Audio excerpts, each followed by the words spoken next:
Assalamualaikum warahmatullahi wabarakatuh. Selamat pagi. Pagi ini kita akan belajar tentang konsep listrik dinamis, mencakup arus listrik dan hantaran listrik.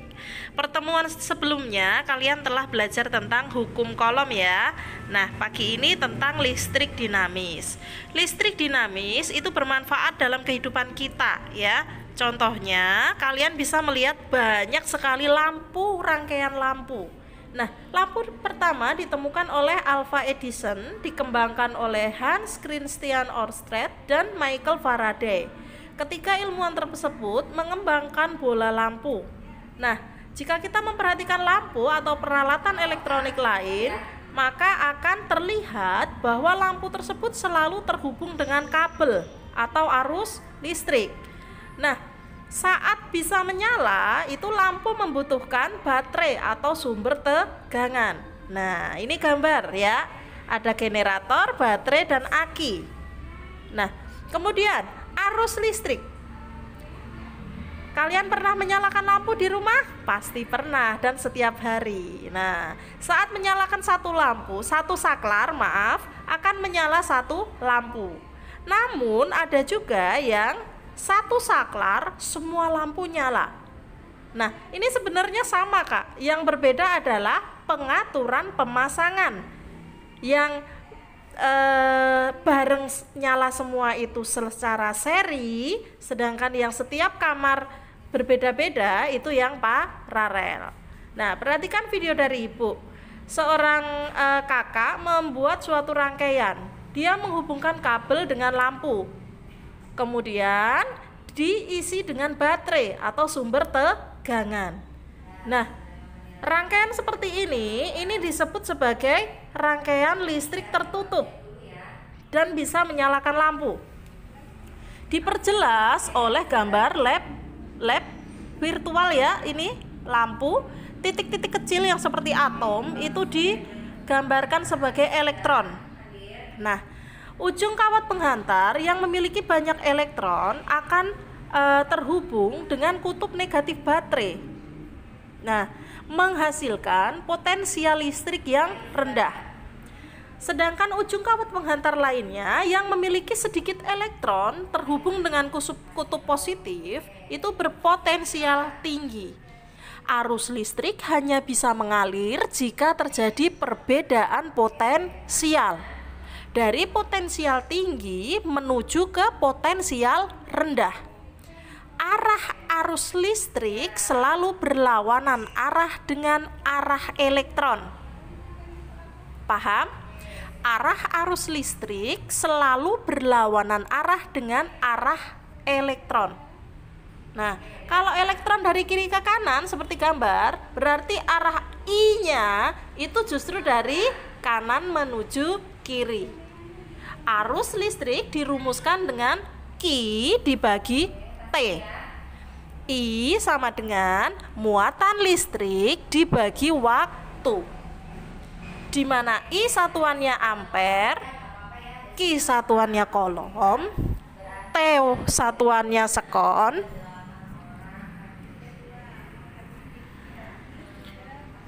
I sama dengan Q per T. Ya, contoh soal.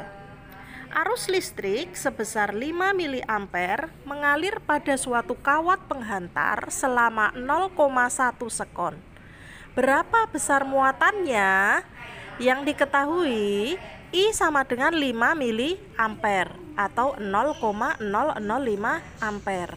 T sama dengan 0,1 sekon. Ditanyakan berapa muatan yang berpindah pada suatu kawat penghantar? Masih ingatkah kalian dengan segitiga? Yang di atas I, di bawahnya kanan dan kiri Q sama T. Kalau mencari I itu Q dibagi T, kalau mencari Q berarti tinggal I kali T. Ya, seperti ini ya, tinggal I kali T 0,005 kali 0,1. Jawabannya 5 kali 10 pangkat min 4 sama nilai dengan 0,0005 Coulomb. Pangkat min 4 itu sama dengan desimal maju ke depan ya. 0,00005.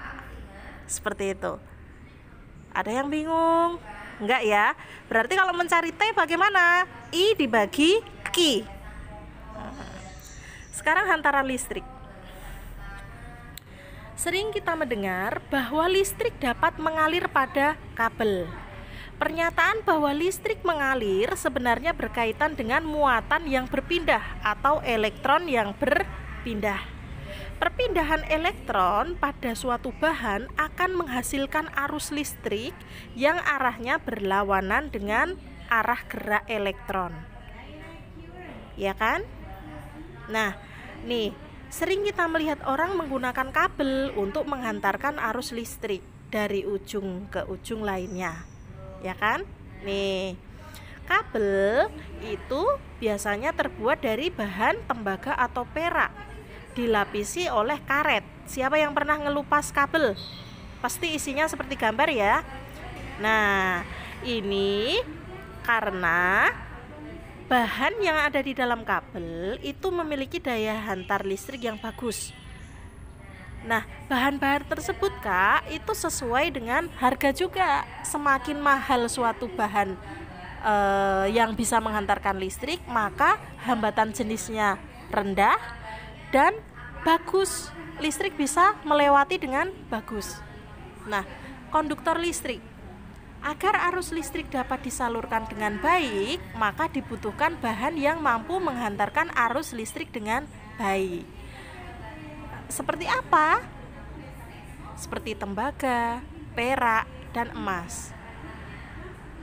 Saat hambatan jenisnya rendah, maka elektron akan berpindah dengan mudah.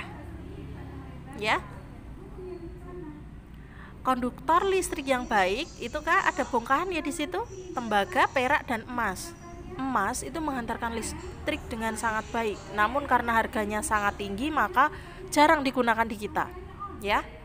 Meskipun perak dan emas merupakan konduktor yang sangat baik, tetapi karena harganya mahal, jadi jarang digunakan. Ya. Kemudian kalau isolator, pertemuan kemarin Ibu sudah nyuruh ya, isolator apa? Bahan-bahan yang tidak bisa menghantarkan listrik dengan baik. Contohnya karet, kayu, ebonit, bahkan plastik. Nah, kabel listrik selalu terbungkus karet karena untuk menjaga keamanan. Bagi siapa? Bagi kita. Karena saat ada kabel yang mengelupas, itu elektron bisa mengalir keluar. Saat kabel terbungkus dengan rapat, itu akan menghambat perpindahan elektron, sehingga kita tidak akan terkena sengatan listrik dengan mudah, seperti itu. Kemudian bahan semikonduktor Kak, lihat, perhatikan gambar. Saat logam itu dingin, dia tidak menyalakan lampu, tapi saat logam itu dipanaskan, lampunya kemudian menyala. Nah, inilah bahan semikonduktor. Pada suhu rendah tidak menghantarkan, pada suhu tinggi dia menghantarkan. Contohnya karbon, silikon, dan germanium. Ketiga bahan ini adalah bahan semikonduktor. Bahan semikonduktor digunakan untuk membuat IC. Siapa yang pernah membuka mesin TV ataupun komputer, itu mereka semuanya di dalamnya ada IC, bahan-bahan semikonduktor. Nah, bahan-bahan yang mampu menghantarkan arus listrik nampak di dalam tabel ya. Semakin besar hambatan jenisnya, maka dia semakin rendah kualitas dalam menghantarkan arus listrik. Semakin kecil hambatan jenis bahan, maka arus listrik akan lebih mudah mengalir. Ada rumusnya nanti Kak ya. Hambatan sama dengan Rho kali L per A. Nah, di sini adalah Rho-nya. Tabel ini adalah Rho-nya, hambatan jenis kawatnya. Oke. Besar hambatan setiap jenis kawat yang panjangnya 1 satuan panjang per 1 satuan luas penampang disebut hambatan jenis. Pengertian Rho. Besar hambatan jenis berbeda-beda untuk setiap jenis bahan kawat. Nah, R sama dengan Rho kali L per A. Hambatan kawat itu hambatan jenis dikali panjang kawat dibagi luas penampang kawat. Dari rumus itu kakak bisa tahu, oh semakin luas penampang kawat maka hambatannya semakin kalau semakin besar semakin kecil. Kalau luas penampang kawat semakin kecil, maka hambatannya akan semakin besar. Terima kasih. Wassalamualaikum. Sekian untuk hari ini.